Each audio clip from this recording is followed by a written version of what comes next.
Apple at Amazon nagsisimula ng iwanan ang China. Libu-libong manggagawa ang nawalan ng trabaho at maraming negosyo ang nagsasara. Sa kasalukuyan, matinding kaguluhan at pagbabago ang nararanasan ng China. Sa gitna ng tumitinding tensyon, maraming mabibigat na hamon ang kinahaharap ng bansa mula sa pagbagsak ng ekonomiya, paghigpit ng pamahalaan, lumalawak na tensyon sa loob at labas ng bansa, at mga posibleng epekto nito sa buong mundo. Bakit unti-unting bumabagsak ang ikalawang pinakamalaking ekonomiya sa mundo?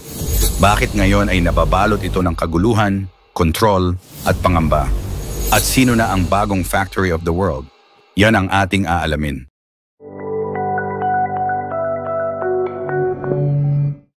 Sa loob ng mahigit 3 dekada, namayagpag ang China bilang tinaguriang factory of the world.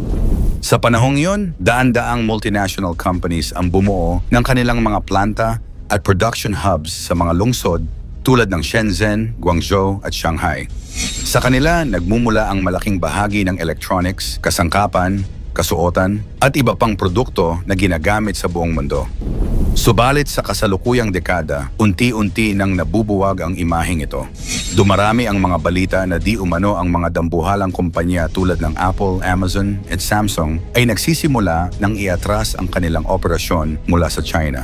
Sa halip, lumilipat sila sa mga bansang tulad ng India, Vietnam, Mexico at iba pa. Ang paggalaw na ito ay hindi basta usapin ng negosyo, kundi isang palatandaan ng mas malalim na krisis sa loob at labas ng China. Tumataas ang gastos sa paggawa, dumarami ang mga limitasyon sa paggawa ng kabataan, lumalala ang tensyon sa geopolitika, at nagkakaroon ng mas istriktong kontrol ang pamahalaan. Lahat ng ito ay nag-aambag sa unti-unting paghina ng dating makapangyarihang sentro ng global manufacturing. Bakit umaatras ang mga kumpanya mula sa China? Isa sa mga pangunahing dahilan ng pag-atras ng mga kumpanya ay ang tumataas na sahod ng mga manggagawa. Noong 2005, ang karaniwang sahod ng isang manggagawa sa China ay humigit kumulang $150 kada buwan.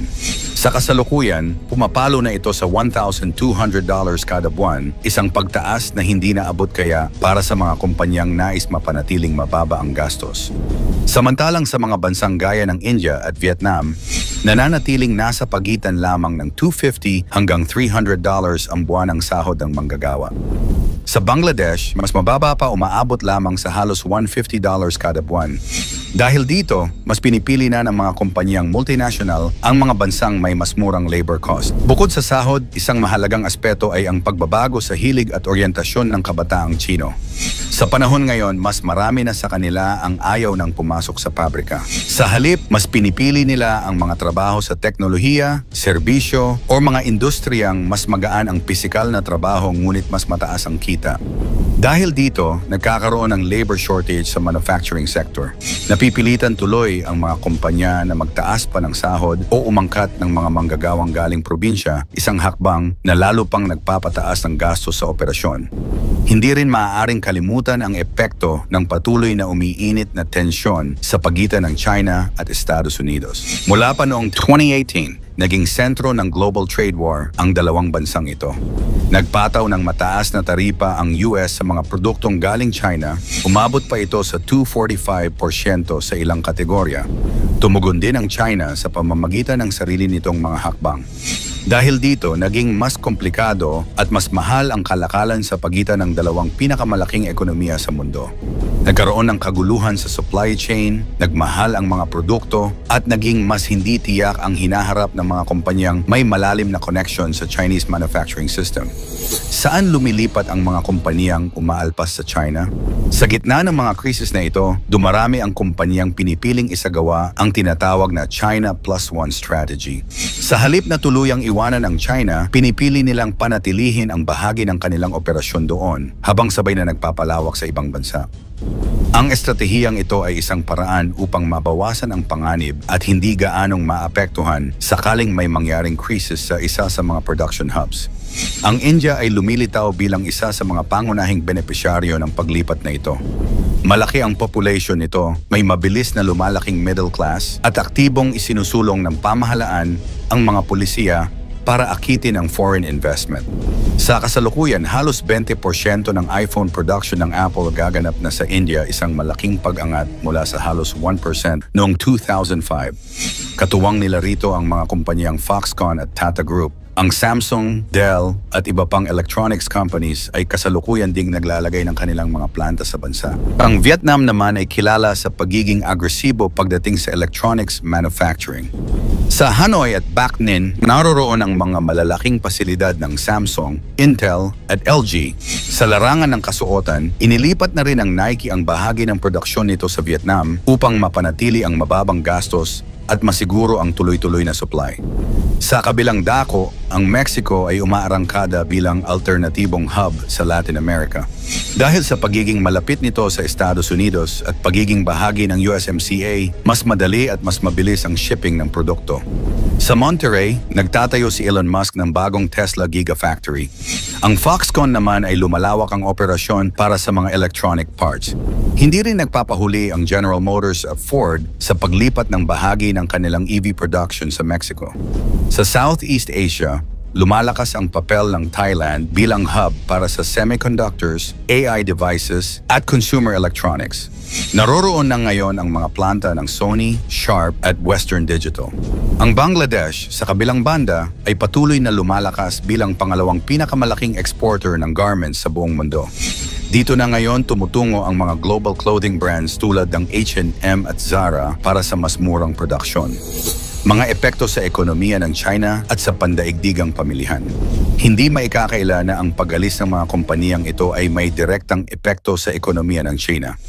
Sa mga industrialisadong probinsya tulad ng Guangdong, lumobo ang unemployment rate mula 4.2% noong 2024 patungong 6.5% sa 2025. Marami ang nawalan ng trabaho at ang mga small at medium enterprises na umaasa sa export ay unti-unting nalulugi.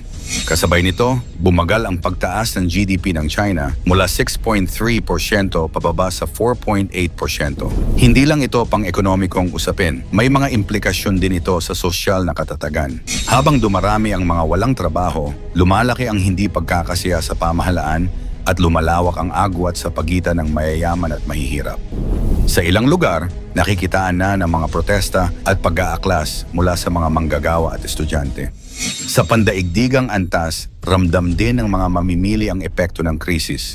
Tumataas ang presyo ng mga produkto. Umabot sa 12% ang itinaas ng smartphones, habang 8% naman sa mga damit. Nauuso ang second-hand economy, mas pinipiling suportahan ang lokal na produkto at lumalaganap ang pagkaantala sa delivery ng gadgets, electric vehicles, appliances at hotel supplies. Ang mga pagbabago sa supply chain ay nangangailangan ng panahon bago muling maging matatag. Ang kasalukuyang pag-alis ng mga malalaking kumpanya mula sa China ay hindi simpleng desisyon. Isa itong tugon sa masalimuot na kombinasyon ng mataas na gastos, pagbabago sa demografiya at lumalalang tensyon sa politika at ekonomiya. Habang lumalakas ang India, Vietnam, Mexico, at iba pa bilang bagong sentro ng produksyon, unti-unting nababawasan ang sentral na papel ng China sa pandaigdigang ekonomiya. Para sa China, ito ay isang tawag para sa reforma at pagnilay. Para sa mga mamimili, ito ay isang panibagong hamon, mas mataas na presyo, mas mahabang hintayan, at bagong tanong tungkol sa kalidad. At para sa buong mundo, ito ay hudyat ng isang bagong yugto kung saan ang kapangyarihan sa production ay hindi na sentralisado, kundi hati-hati na sa iba't ibang rehiyon ng mundo. Kung hindi na ang China ang magiging sentro ng pandaigdigang produksyon, sa palagay mo sino ngayon ang may kakayahang humawak ng trono? Ikomento mo naman ito sa ibaba. Huwag kalimutang mag-like and share. Maraming salamat at God bless.